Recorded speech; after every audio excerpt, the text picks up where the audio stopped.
Like I can still see like Kopish, they've got 19.9 subscribers, 19,000. Maybe. What's up, everybody? Welcome back to Yanks of the Cop. We are here, Friday's final word, wrapping up the week, heading into the Arsenal match tomorrow. As always, we're your hosts, Steve, Scans, and Wahomie. It's an open agenda show, so feel free to bring your questions, your comments, anything you want to talk about. Leave it in the live comments, and we'll get to it. And if you haven't yet, go hit that like and subscribe button so more Liverpool fans can see this channel and we can get on more guests for you guys. Super, super appreciate it. But to start us off here, I think the biggest piece of news right now, I think, is the new capital.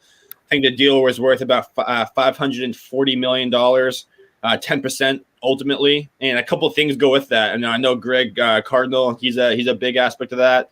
But then also LeBron James, it sounds like he's going to be playing a bigger factor in Liverpool and some decision making as well. So, but homie, I'll start with you. What do you think of this news, and like how much of a difference do you think this is going to make ultimately? I think we can't not be excited by this because I think while it's not going to be like an injection of money into the club straight away for transfers in the summer, I think it's going to be good for us over the longer term. Because there's some exciting things that we can do. Because obviously, I think on one hand, LeBron James is now a partner of FSG. And what that means is like he gave up his shares in Liverpool to become a partner of FSG overall, as I was reading today. And so that means he's going to have a bigger say in terms of the strategy of FSG. Because I saw Tom Werner saying that he thinks LeBron James is going to be involved in that. So if he's involved in it himself, LeBron, and he's got a bigger share, he's going to want to push out merchandise, and really help Liverpool grow as a brand. And also because with Nike, we're going to see trainers, shirts, all that kind of stuff. And he could also bring in other celebrities into other big basketball players and stuff like that to also get them wearing like Liverpool and do shoe endorsements and stuff with them. So on that side, I think it's going to really boost our revenue in terms of that. And then I also think Cardinal's vision, he wants to do what like Man City Group have done.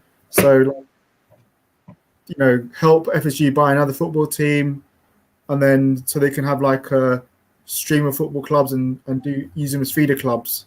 So I think in the long run, it's going to actually help us grow. And if Cardinal gets, because his vision as well, in terms of TV rights and becoming a rights holder, and also the fact that him and that Beal are very big on data analysis.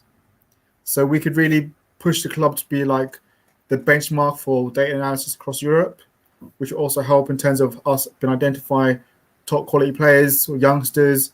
So I think, it might not get you an Mbappe this summer, but I think in the long run, if their plans come to fruition, and I think the big thing as well, it clears our debts. So the losses we've had to COVID have been wiped out. So it puts us on a position where we can operate without the losses of COVID. So right. I think from what I read as well, I think Cardinal in the end probably want to take over Liverpool because he's dominated American sports, and I think he's probably vision in the long run, maybe in a couple of years, he'll try to totally buy out FSG or maybe go to 50% owners. And I think that's his vision, because I think he really wants to dominate European football and bring what he's done in America to European football, because there's more money there for him. So I think it's only positive because and I think in the long run it will help us be more profitable and have more money in the club. So it might not be immediate, but it will in the long run if they get all the stuff together. Because even just seeing the LeBron James trainers with Liverpool is going to be huge. Mm-hmm. So I think we should be excited. And hopefully, we see benefits of it once COVID's over, because obviously COVID's derailed a lot of things. Yeah, for Liverpool. Yeah. I think the biggest things are You kind of mentioned it, right? The LeBron James stuff is interesting. First of all, Chris Welch, love you, man. Thanks for coming in. I don't think it means that we're going to be getting Mbappe or anything like that. I kind of agree with you. But ultimately, what I think here is just like you said, I think it's going to help stabilize the club. Like the debt, like you said, has now been wiped out. But you also have to think about it too. FSG also owns the Red Sox. They own a racing team, a NASCAR racing team in the States, and they also own a big newspaper here, all of which have been taking hits from COVID as well. So in the short term, again, I think it's just going to help stabilize us a little bit more, allow us if this summer it's going to allow us to spend a little bit more. But again, we know what FSG's policy is, so that kind of remains to be seen.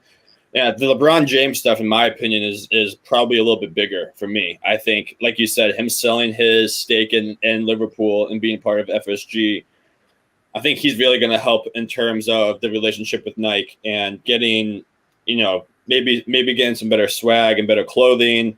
But also he has Nike's ear. Like, Nike does not want to do anything to aggravate LeBron James. He's their biggest star right now. So he has pull with them. And we obviously know what the Nike deal is with Liverpool. It's based off of Liverpool getting a percentage of every clothing, every accessory that they sell that has Liverpool on it. We get a piece of that. So I think LeBron is really going to help with that aspect and really help us get the most out of that deal. So that's where I see the biggest win. The biggest win is LeBron. But again, somebody posted on Twitter today that Tom Warner's comments about LeBron playing a bigger role. He said when LeBron originally invested. I'm not sure if that's true or not, but still, especially now too with like everything that's going on socially in the world, LeBron is going to have more of a say with what happens here. Obviously, he's not going to be the end all be all. But he does have a ton of influence, and he's a born and serial winner, and he's going to make sure that Liverpool stays a winner. If he's going to be, associated with the club that way, he's going to make sure that Liverpool puts out a competitive team year in and year out. So for me, that's the biggest thing. And I think that the Nike deal is going to be a very, very good deal for us now that LeBron's more involved. I also mention that that Jerry Cardinal, he's part of the Yes Group, which owns the New York Yankees. Yeah, Yankees. Yep. He's also a partner with Amazon. Oh, that's right. Yeah. So, and Amazon are obviously trying to get a foothold in football in terms of TV rights and stuff. So, if we can do something where, I don't know, if they ever were the Super League and we were to do a deal with Amazon where we give them exclusive rights to Liverpool games, that'd earn us huge money. But if there's something there that he can do with Amazon, I don't know, to get Liverpool more documentaries, all that kind of stuff, that's going to be another avenue for us. So there's huge potential there, And the good thing about what I read about Jerry Cardinal, he wants to make Liverpool successful. He wants to own a massive football club like a Liverpool and make them successful, make them a powerhouse. So, yeah, I think that will be a big thing as well. The fact that his vision of how he wants to take Liverpool forward. So. I think it's exciting times for Liverpool in terms of all that. And the bigger FSG grow in terms of having more other sports clubs, football teams, the better it is for Liverpool going to be overall. Because imagine Cardinal owns Toulouse, so we can send players to Toulouse on loan as a feeder club, youngsters. That's going to benefit us in the long run. Yeah, now that's another key aspect of it too. I think is. If we can set up that type of a system where, we find a smaller club that likes to play the same style of football that we do, obviously have a say in what happens over there. And then being able to, instead of having to, maybe take a loss on sales or like having and not being able to develop our young guys, we can send them there to get some quality minutes and have like a whole nother team for development. So I think that would be awesome.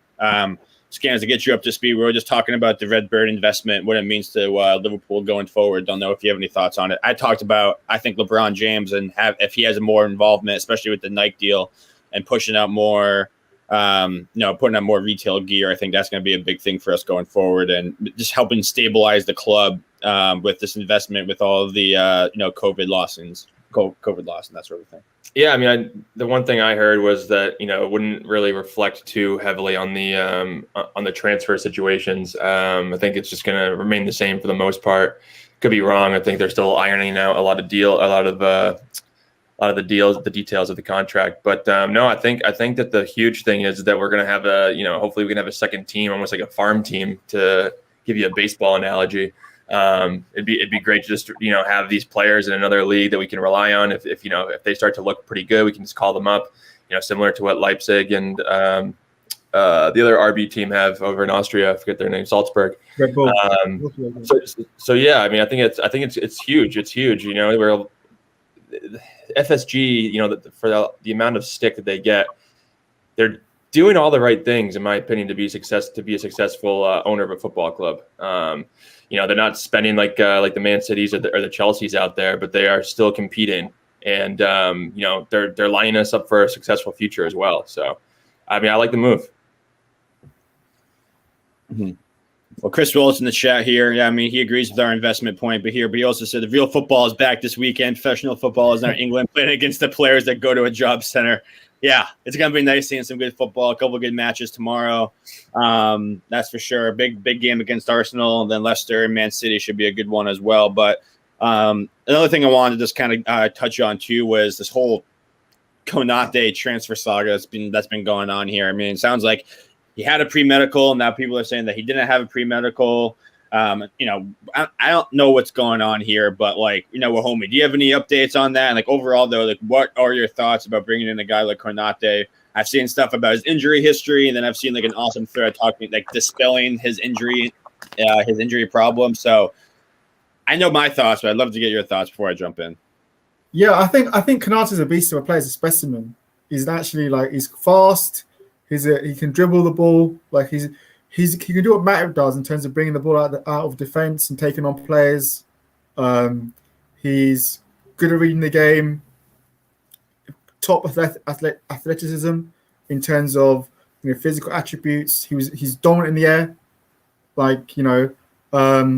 and he's a complete centre back and what you want in a centre back. I get obviously a lot of people are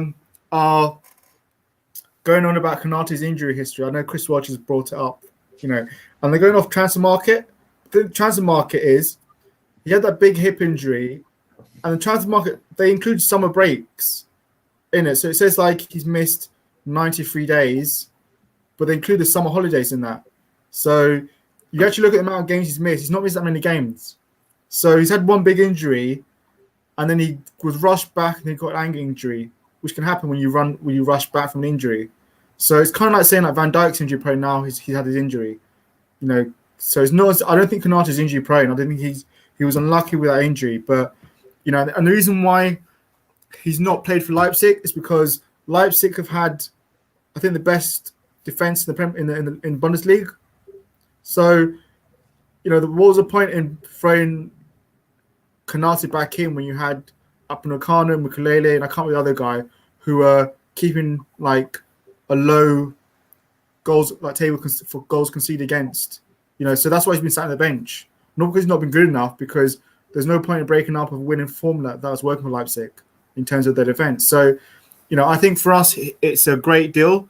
For you probably end up paying 35 million, which is if you go by the currency conversion. So I think it's going to be if we can get him in, he's a world-class centre-back in the making, and he still allows Van Dijk to play on the left-hand side. So exactly what you want, to have him and Van Dijk at centre-back would be deadly at set pieces. We'd have no ever issues at set pieces ever again, defending them or scoring goals, and also we'd be able to play a high line because Konate is lightning, it's very fast. So we wouldn't have that issue in terms of playing a high line, so we could then push the whole team higher up and suffocate teams like we used to do. So I think it's a fantastic move if you pull it off. There's a lot of contrasting information because obviously the Parsons said that no medical had happened, But then there's other, I can't remember, other French article magazine said there was a medical. So that's what. But I don't think it is a concern if there was a medical or isn't a medical, because look, we've done the pre-work in terms of talking to him. You know, we've been speaking to him clearly, conversations with him. So obviously we would have had Leipzig's permission to have those conversations. So he's got a buyout clause. So, you know, I envision it's going to be like a Fabinho kind of transfer. You know, when the season ends, it's just confirmed Liverpool complete a deal for Konate. So I don't see why it's not going to happen. And I don't think it's going to impact us as well, being able to then sign a cab back as well. So I definitely think we're going to get 2 centre-backs as well. Andrew, what's your thought on Konate? Did he play against us in the Champions League? No, he was on the bench both games. All right, good, because I didn't really like what I saw out of the 2 center backs that we played against in the Champions League. They seemed to be pretty easily beaten over the top. So, no, yeah, I mean, on paper it looks like a good deal. And he's young. He's athletically immense. He's unbelievable. So, I think it'll be tough for him to obviously make the transition from the Bundesliga to the English Premier League right away. Maybe he'll be given some time, like most players under Klopp are. But what this means for me is that Joe Gomez is going to fight for that spot. It's not a given at all. You know, he's a lot of work to do, and hopefully he's not too impacted by the injury, because obviously we know that a substantial knee injury like Gomez and Van Dijk, for that matter, have sustained this year. You never know how they're going to come back, and Gomez is somebody who he relied on his pace a lot as a defender. You know, oftentimes he was caught out of position, but he was able to get back into position because he was so quick, so fast. So it'll be interesting to see what happens with him. I'm curious to see what happens with that battle if we do sign Konate. But I agree. I think that hopefully he can be one of the very first signings, maybe the next day once the transfer window opens. So just get him in, get the job done. Don't mess around with it like we did with Timo Werner. Just get him in, because you know that there's going to be other teams out there that are going to be looking for a center defender. Yeah, I mean, I think when I think about Konate, I mean he's the prototype of a world-class defender. He's not world-class yet. He still makes a lot of mistakes. He likes to try to play out of the back when he has the ball, and that from some of the clips I've seen of him, that can cause problems. But when you think about body type, speed, aerial prowess, being able to having the confidence to play out of the back, he does check all those boxes. He still just makes some mistakes there. So it's not like he's going to come in and absolutely be 100% definitely be the guy who partners Van Dijk. But I think, Andrew, you nailed it on the point. I think he's a guy who can push Gomez, be that kind of other option for us. But Chris Welch brings up another good point here. He thinks it's time to move on from a guy like Matip, and he's looking at a 4 of Van Dijk, Gomez, Konate, and Nate Beckenbauer. But who, would you guys what do you guys think about Matip, Kabak, and Phillips? Well, before we get to that, I do want to show something. I think Wahomie was referencing this earlier. This person, Ann Woodbury, tweeted about not being injury history. What did you say, Wahomie? She was afraid that I posted her because she broke it down and she really explained how he was injury prone. Yeah, so she quotes here the transfer market page here that Wahomie referenced. Then she goes on to say that when looking at those 5 injuries further, it becomes clear that the 3 relating to torn muscle fiber actually concern 1 injury that kept Konate sidelined for the year. This means the center back has only been sidelined with 3 injuries since moving to Leipzig in 2017. 1 is an inconsequential knock, 1 is a very serious injury, keeping him out for a year, and 1 is a 7-week ankle injury, fairly serious but also pretty common. So yeah, I mean, they're all kind of different injuries there. I wouldn't, someone who's injury prone, it's usually something to do with the knee or the hip or the hip flexor, all those sorts of things. So I agree with her wholeheartedly. I think that just because he's been injured a few times doesn't mean he's injury prone. So for all those people who are concerned about that, I thought this tweet from Anna really was able to establish that point. Yeah, I think that was a really good tweet that she did. I like how she broke it down. So it just shows that he's not injury prone, but yeah, as you both said, he'll probably take time to adapt to how we're playing and the Klopp style. So, but it's just good to have him there, to have that extra body. It's because it's something we need definitely. So exciting times if we get him in. I mean, let's say you do bring in Konate though. Like, what does that mean for guys like Matip or Kabak or Phillips? Like, what would you guys do? Would you guys go with just 4 senior center backs, or would you go with 5 and get rid of one of those guys? Like, what would be your ideal scenario? I would hope that FSG would learn their lesson and Klopp would learn their lesson and keep all 5. I mean, I don't know how fair that is to Nat Phillips, but sorry, well, homie, can you go ahead, man? Sure. Yeah. So I think I still believe we're going to get 2 centre backs this summer. So I don't think it's just going to be the one. I think it's going to be 2 centre backs. I heard as well before. I was going to bring up. I've heard that we're trying to negotiate Kabak to 8 million. I saw that too. Yeah, because it looks like Schalke is confirmed to be going down. They don't really have a lot of negotiating power. For me, with that, the only thing is that if Kabak continues to play well, we're not going to be the only suitors for him. That's the only thing. But continue. Yeah, that's true. That is the case. Like, so I would be surprised unless we convince him away, like just to play for Liverpool. But I think we need to have 5 centre backs. So for me, it would be I would move Matip on, because I've heard as well that Matip wants to go back to Germany.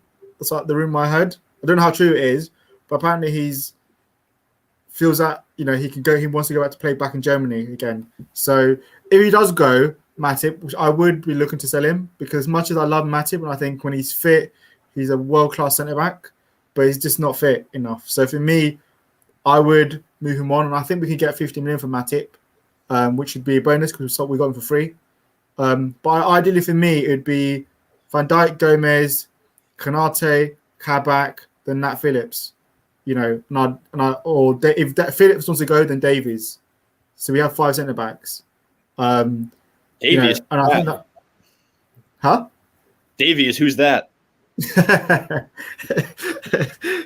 We need, who is that? Yeah, we need 5 centre backs to go in next season, just to ensure that to cover if Gomez has a setback or Van Dijk has a setback. So we have that covered, and I think that would be the key for us going into next season for me. Yeah, I mean, before I had my coughing fit, but I was going to say that I think that I think that they're likely going to sell Joel Matip just because, like what homie just said, I think that he does want to go back to Germany from all the reports that I've read. He's probably sick of life in England, I would think, by this point, especially being second tier to Van Dijk and Joe Gomez and maybe even Konate now. But you think we can get 50 million for him? I was thinking more in like the $30 million range, just because of his injury history. I mean, clubs are going to know about that. But he's still true. But he's still a top centre back, and I think in a slower league, he could play more games than one game a season, one game a week in the slow league. In England, it's robust. Yeah. I think his body can't handle English football. But I think in Germany, where it's a bit more slower and a bit more very technical, he could handle 2 games a week there.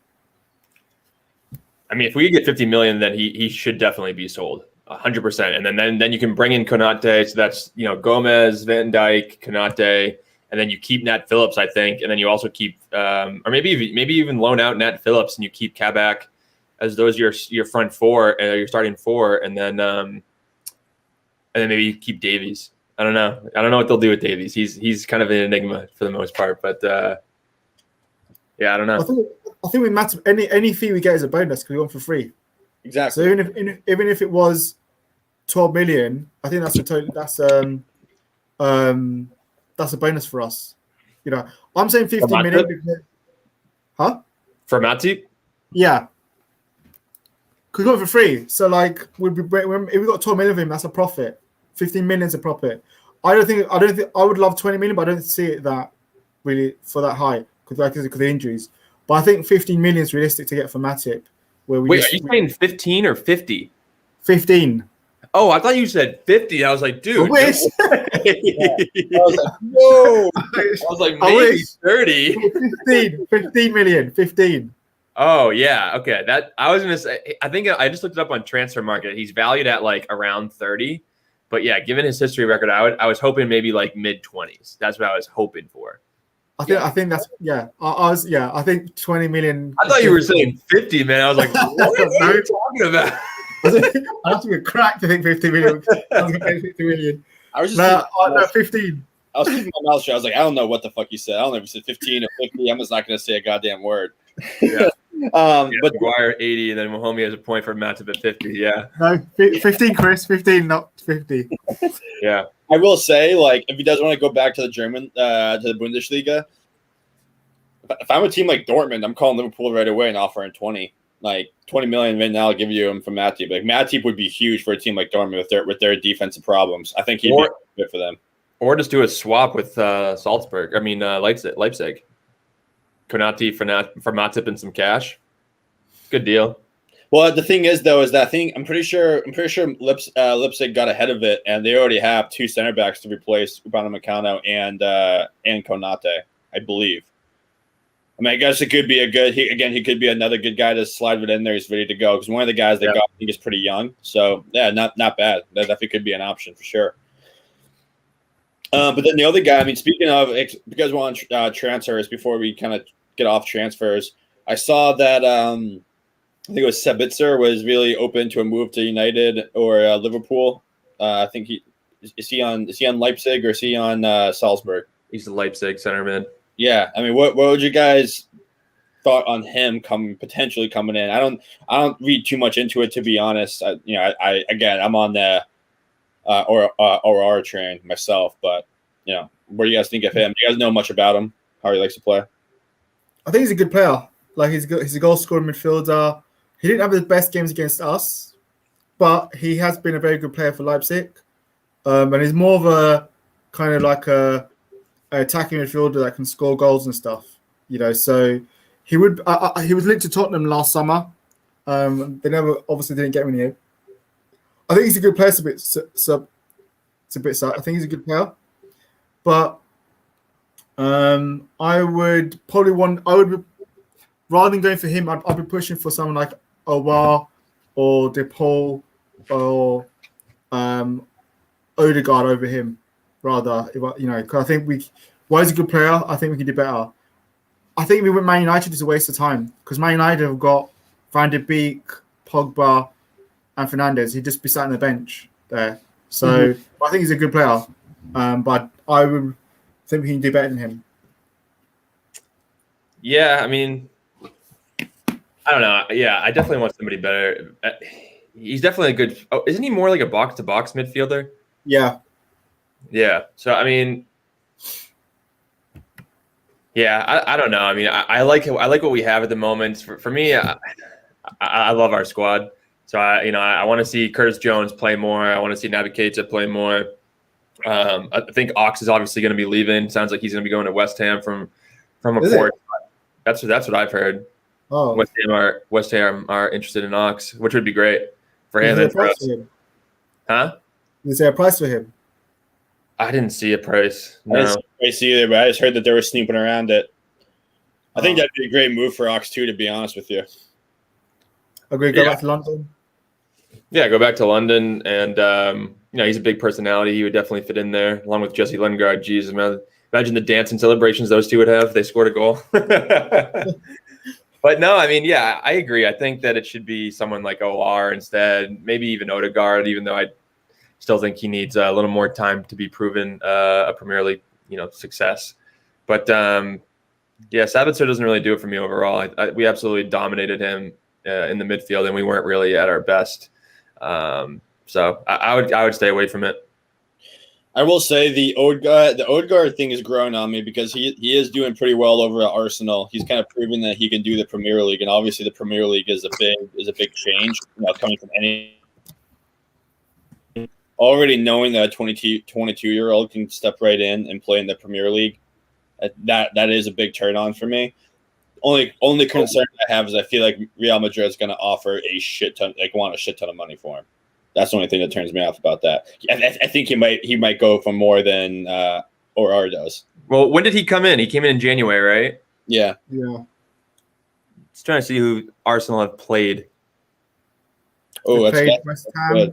They tied West Ham 3-3. They played Tottenham. They beat them 2-1, but Tottenham got that red card. They lost. They lost to Villa. They lost to Wolves. They beat Leeds. They tied Benfica. They beat Benfica. They lost to City. They beat Leicester. Yeah, they've been kind of all over the map. I don't know. They've played some decent teams. I was just kind of curious as to the competition he was up against. My worry with him is that if he goes to obviously the World Cup, the Euros, and plays well for Norway, his price will skyrocket as well. Oh yeah. Oh, he's definitely going to play for. He's definitely going to play for Norway, for sure. He's probably going to play pretty well for them too. Norway's got a sneaky, decent squad.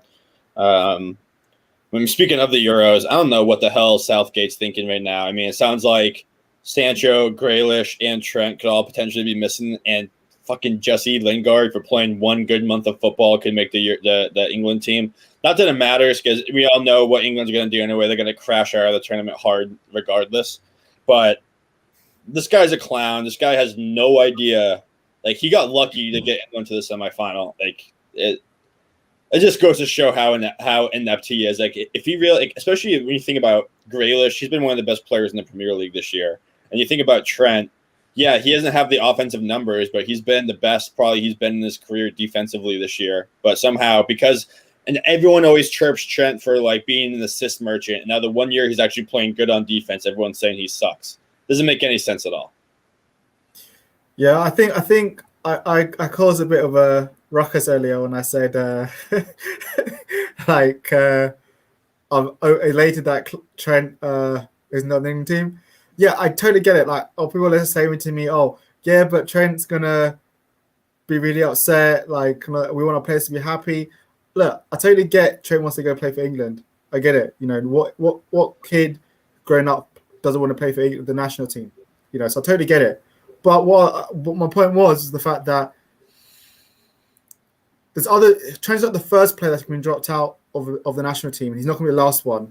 You know, Happy Sane with the 2018 World Cup, he had an amazing season at City. Didn't get called up to go to the World Cup with Germany. But then he came back and had an amazing season for Man City, where he got like 10 assists, 10 goals. So yeah, so I think this is what homie's tweet. Yeah. The rumors of Trent being left out of Euros are true. I'm elated. Trent gets a good summer rest to crack on for Liverpool. Might have a knock for his confidence. Better for us, but not for Trent. Feel sorry for him. Mentally, he would be devastated. Don't think that'd be good for his morale. That's kind of when I saw that tweet, man. I wanted to come at you too, but I think we're going to go later. Yeah, no, I see your point. Like, yeah, we obviously want what's best for Liverpool. If we had our way, we probably wouldn't want any of our players going to the Euros and playing for England or any team. Obviously, we're selfish fans in that sense. But yeah, I feel for Trent here. Trent deserves or should be playing, at least making the squad. And I know he's having an off year or whatever, but like beginning of this season, Raheem Sterling, I think the first half of the season, I think he had maybe 2 goals and like 0 assists or 1 assist. You know, he wasn't having a substantial season at all. They were being carried by Gundogan and Kevin De Bruyne and Bernardo Silva, but he's still making the England squad every single time. And Jesse Lingard comes back after a 2-year absence, and he has 3 good games for West Ham, maybe even 2 good games where he scored 3 goals. And all of a sudden, he's in the England squad. So it doesn't really make sense. I think Southgate's being a gigantic hypocrite. So I think it'll come back and bite him if you have to rely on somebody like Reece James, who I think is actually overrated. I think he's a good player, but I think he's overrated. Then I think you could be in trouble. Oh yeah. Go ahead, Steve. No, I honestly I don't have much to say. I completely agree with that assessment. I just think a guy who's gone at the age of 20 or 21, he was getting Ballon d'Or votes. You know, he's been young player of the season. Like, you can look at all the individual accolades that Trent's gotten, and not to mention that he's having his best statistical defensive season of his career. Was it 26 different center back partnerships and all the injuries that Liverpool has? Like, it's just showing how Southgate is a complete and utter moron. Because if Jack Grealish doesn't make the team, then like he clearly has no fucking idea what he's doing, because Jack Grealish has he has more rates than Raheem Sterling does to be in the team, my opinion. Yeah, I think laughing stock. well, Chris Walt is right. Laughing stock. What was going to say? Obviously, I think Southgate is a fraud of a manager. He was a fraud at Middlesbrough, and I think England aren't going to do anything with him.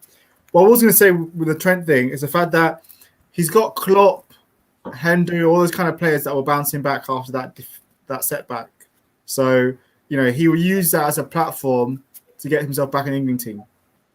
Come back fighting fit next year. So obviously, Southgate's stupid not taking Trent, but I think, it will drive Trent on to be going harder to prove that he should be in the England team. So he will bounce back for it. Of course, he'll be disappointed, but he will bounce back for it. So that was my kind of like my main point over it. Obviously, yeah. When do they have to decide? When do they have to decide who's in the England squad? I think the final thing is towards the end of April, final squad.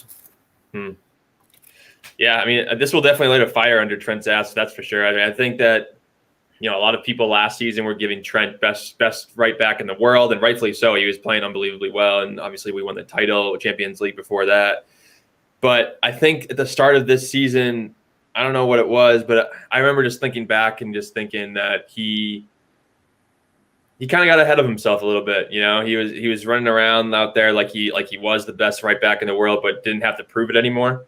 So, maybe this will just light that fire that he needs, because I think he started to play well again recently, but in that first half of the season, he definitely was very inconsistent, in my opinion.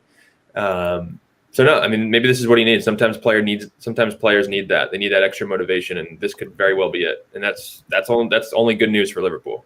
Yeah, I don't see Trent as a guy, if he doesn't make it, he's gonna sulk, and it's gonna impact his play negatively. If anything, all the vibes I get from Trent is that he would, like Wahomie said, what Wahomie's point was with that tweet, it's gonna motivate him to play his best football next year, especially knowing that Henderson's going to be healthy, Fabinho's going to be healthy, Van Dijk's going to be healthy, Gomez is going to be healthy, plus any sort of help that we get coming in.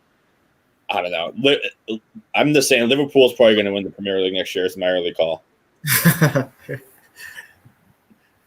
That's my early call. But we had this conversation a little bit with with our boy Dave LFC Chats on his channel, and talked about it a little bit yesterday with Albert for the Arsenal breakdown. But I want to talk about it a little bit more, the Jota Firmino conundrum that we got here, because Firmino loves a game against Arsenal. Jota's been he's starting to find his amazing form again that he found before he got his injury. And we don't have, and Shaqiri now has put in a great performances for Switzerland. Hopefully he doesn't pick up a knock in training or anything. But I don't know. I feel very good actually about this international break with all the guys that didn't play, and pretty much every single Liverpool player that did play in internationals putting really, really good performances. What are you guys' thoughts on the international break, but also B, going forwards, and us making a run at top 4 and also Champions League, knowing that our guys are either rested or playing great football right now?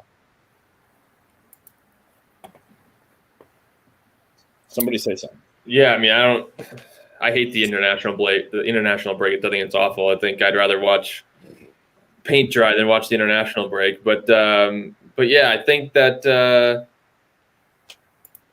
I don't know. Was he asking about Jota and Firmino at some point?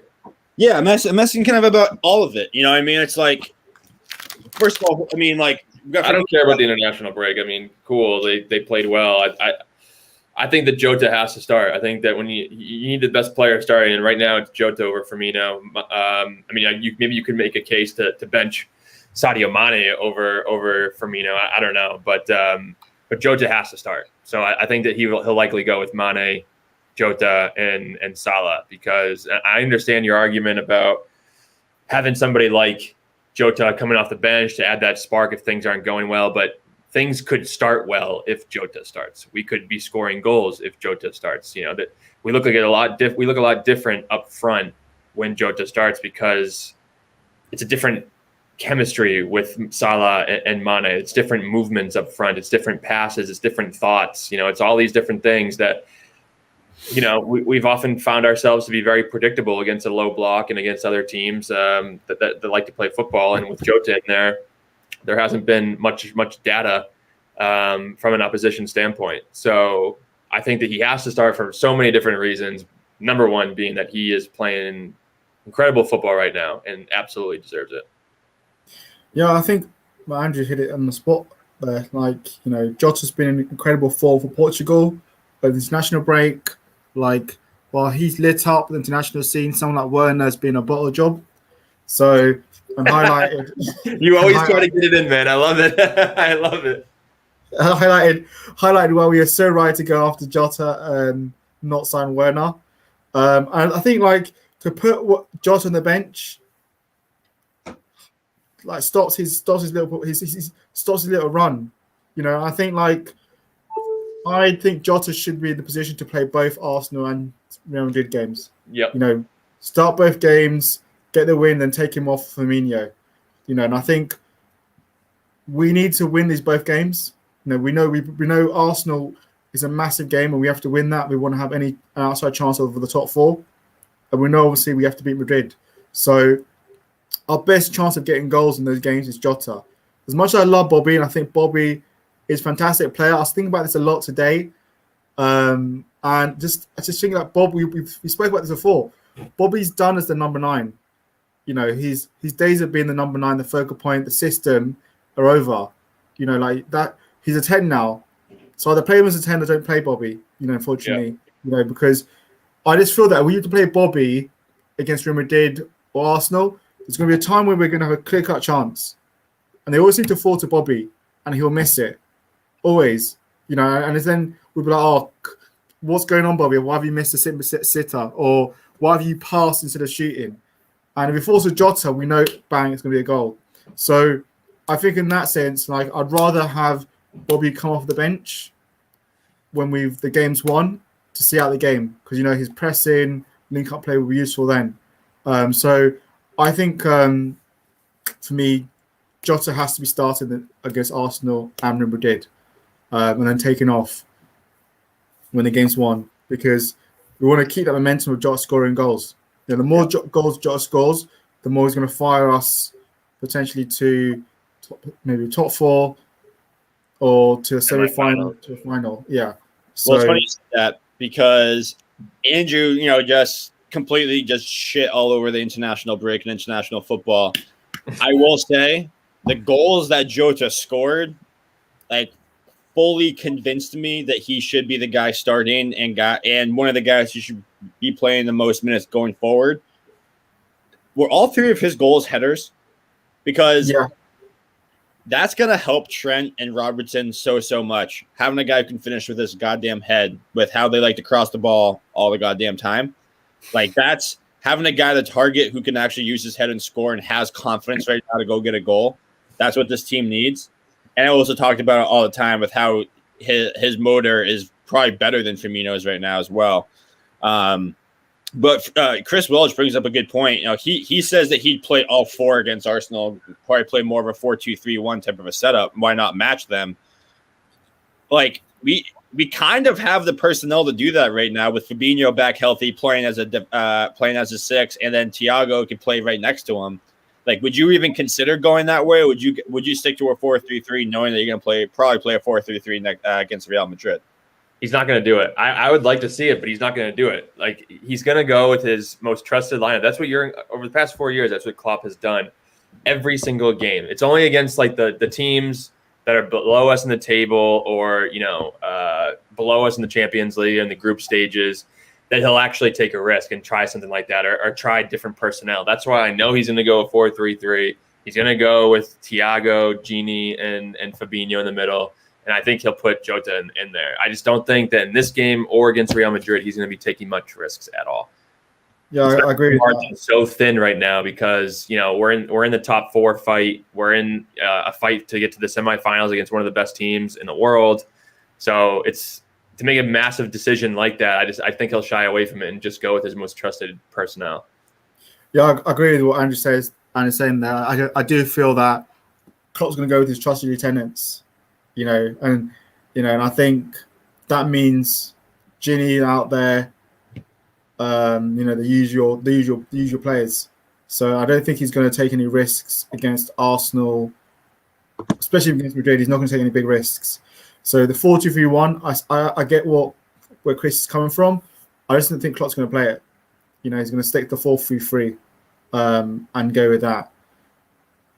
And I just feel, I don't think if it gets Villa or something like that, maybe he'd try it, but I don't think not against Arsenal as well. Not at the Emirates as well. We haven't got the best record in terms of wins there, so I don't see it. I think he'll go with the 4-3-3 again, and it'd be Ginny, Thiago, Fabinho midfield tomorrow. Yeah, I think we'll see the 4-2-3-1 a lot more next year. I think now you stick with what you got, and that's the 4-3-3, and ride that out. Couple more things to get to before we kind of close out here. Sounds like Haaland's dad was in Liverpool today, visiting Liverpool, talking about Liverpool. I don't see too much into it. I know they're part of just exploring all their options, seeing what's available. I don't see that move happening, especially with Raiola as the agent and the agent fees that we pay as it is. Do you guys agree? You guys disagree? What do you guys think on that? No, I don't think Haaland or Mbappe are coming this summer. It's just, FSG are going to be back in Liverpool and Klopp this summer, but not to that extent. Unless Joel Matip goes for 50 million, like what homie said, I don't see it happening. Yeah, I have to agree with that, but it does make you wonder why we've even seen Haaland then, if we know we can't afford it. We know what the fees are going to be mad. So, but yeah, I don't see Haaland coming to Liverpool as much as I'd love it. And Mbappe, people like there's so many people keep going on about LeBron James being part of FSG or Nike, and that Nike are going to pay the fee for Mbappe. I just don't see it. Like, as much as I love it, I can't see Mbappe lining up for Liverpool next season. I would be flabbergasted if I saw Mbappe in a Liverpool shirt next season. Unless they only sign Konate and then they keep Phillips, or maybe they loan out Phillips, they keep Davies, and they keep Kabak for, I think you said 8 million earlier, that we might be able to get a lower fee. I think I heard that earlier when I wasn't on. Yeah. But, and then maybe you sell Matip, you sell Ox, you sell Origi, you sell Shaqiri. Right there, that might be around 50 to 70 million. So I don't know. I think Mbappe is more of a possibility than Haaland, to be honest. But I don't think either of them's going to happen. No way. Like this. What the thing that they said that PSG were willing to sell Mbappe for 120 million? I saw that. Yeah, I did see that. That they may have to do a cut price fee, knowing that if they don't move him this summer, they're going to lose him. They're going to lose him on a free, so they're going to have to do something. Yeah, I agree. Chris Welch. People are mental these days, but Chris Welch is on fire, but he has a good point. Would you guys start Jones against Arsenal against the Wijnaldum? Wijnaldum's played a lot of minutes for Netherlands. I would like to see us almost mirror what we did against Wolves and try to keep the team as consistent as possible going into Real Madrid. But like Wijnaldum and Jones and Robinson especially, I think they both played 90 minutes in all 3 games that they played. So like, would you consider a move like that? I think Jones would have a hard time in there with Partey and Jota. I really do. I think that you need a little more stability and ball retention like Gini has. I just don't see Jones getting the start there. I just think he's going to go with Gini. We've been saying that Gini needs to break all these, throughout these last few months, ever since, all the injuries hit us, but he hasn't had one really. And they're just going to keep playing him. Especially if he's not going to be our player next year, you may as well get the most out of him that you can, I guess. I don't know. Run him into the ground. Yeah, I agree. I was thinking to rest Gini, but I don't think Klopp will. I think he's not Klopp's lieutenant. So I don't see him resting him for tomorrow because of how big it is. Otherwise, I would have played Keita tomorrow.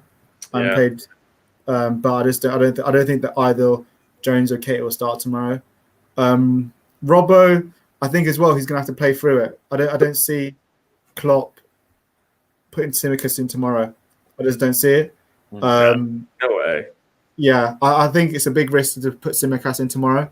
So I think he's more likely going to play against Villa rather than not, because he'll play Villa that game. So I don't see him. I don't see him coming in and playing tomorrow. So I think it will be the same team. I was going to ask you guys, like, how big is Ramos being injured, and does that change the complex in terms of your view of the game? Like, yep.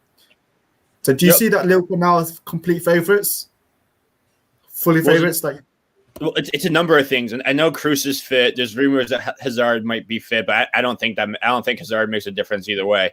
But I saw a stat that Real Madrid hasn't lost a 2-leg tie with Ramos in both games ever in the Champions League. Like, he may not be the same player that he was, but his leadership for that team is definitely still the same. And him not being out in the field, I know they still have a couple of really good center backs back there. I think him not being in there is going to be absolutely massive. Yeah, I mean, just look at the bookie line right now. It looks like Real Madrid actually are favored on Tuesday. Wow, if we Ramos out. Okay. Yeah, it's really close. It's going both ways. But yeah, on this site, which is pretty much Vegas in general, they're giving Real Madrid a slight nod. Yeah. So I don't know.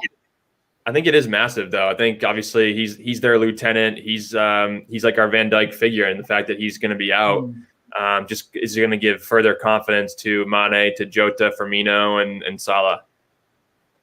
That's what I'm going to say. Because I posted before, I said that Ramos injury is equivalent of Van Dijk injury, that level playing field. So, Ramos is very good at set pieces, at scoring goals. Like, he scored some big goals, like when Real Madrid won the Champions League last. I remember in the semi-final, he scored 2 big headers. Like, he's a big match player, Ramos. Like, turns off the big games and helps Madrid,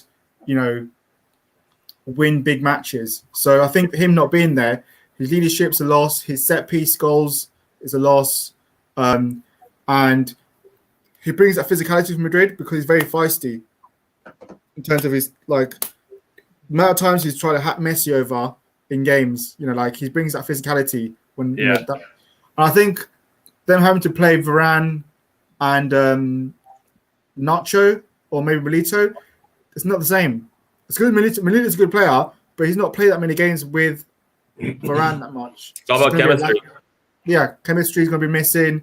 And if Nacho's there, the same as well. So I'm interested in what Madrid do tomorrow, because if they play a back 3, which I heard they might do, then it makes it interesting, because if they play a back 3, that could suit us really well, because it will put our forward line against their forward line, the centre backs, and then one-on-one situations. And it'll be interesting to see how they cope. So I think Ramos being out is huge for us, regardless of what the bookies say.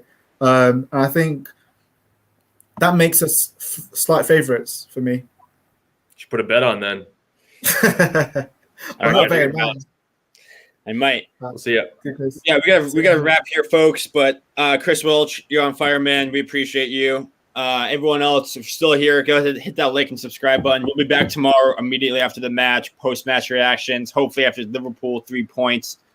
But otherwise, up the Reds. We'll see you guys tomorrow. Hit that like and subscribe button, everybody. See you.